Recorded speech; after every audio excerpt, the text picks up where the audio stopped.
Drenching करणं गरजेचं आहे का? तर 100% आहे. का गरजेचं आहे? आपल्याला ज्या वेळेस लागण करतो आपण त्यावेळेस आपण मुख्य आपला उद्देश त्यावेळेस काय असतो आपला, की आपल्याला काय पाहिजे, फुटवे पाहिजेत आपल्याला. बरोबर आहे ना? लागण केलं आपल्या काय कुठली गोष्टी बघतो आपण, फुटवा होतोय कोसाला माझ्या, दुसरं काहीच बघत नाही आपण त्यावेळेस. कोंब बाहेर पडला की फुटवा येतोय का, फुटवा येतोय का. मग ह्या ड्रेंचिंगचं काय काम आहे माहिती का? ड्रेंचिंग म्हणजे काय असतं तुम्हाला सांगतो.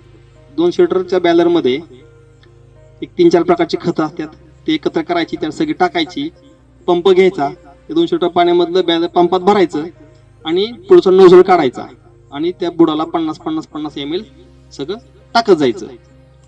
मग ते 50 ml प्रत्येक बुडाला टाकले ना की त्याचं काय कार्य असतं, की फक्त फुटवा काढणे, फक्त फुटवा काढणे.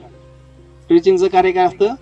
फुटवा काढणे. आपला मेन उद्देश काय असतो, की आम्हाला फुटवाच पाहिजे. मग ते काय होतं, ते जे आपण ड्रेंचिंग करतो का नाही, ती जी औषध आहेत ना, ती विदिन 3 तासात काम चालू करते बघा. ती 3 तासात तुमची औषधं ती काम चालू करतात. तुम्ही आज ड्रेंचिंग केलं की सकाळ जाऊन लगेच बघायचं, लगेच तुम्हाला रिझल्ट वेगळाच काहीतरी वाटणार. 4 दिवस थांबा, तुम्हाला खाल्लं फुटवा काढणार बघा. ते फक्त फुटवा नाही काढणार, ते फुटवा स्ट्रॉंग काढणार, जाड काढणार.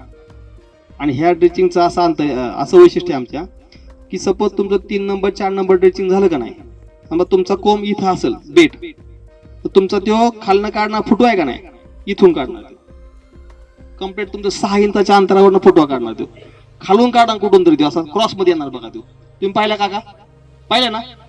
असं कधी हो झालं का पहिले कधी असं? किती अंतरावरून फुटवा काढला होता लांब? 9 इंच बघा. खालून फुटवा काढतो, ते फुटव्या जाडी केवढी असते होत्या, म्हणजे जो मोठा ऊस आहे का नाही त्यापेक्षा मोठा झाड असतो बघा. तो हे ड्रेंचिंगचं वैशिष्ट्य आहे.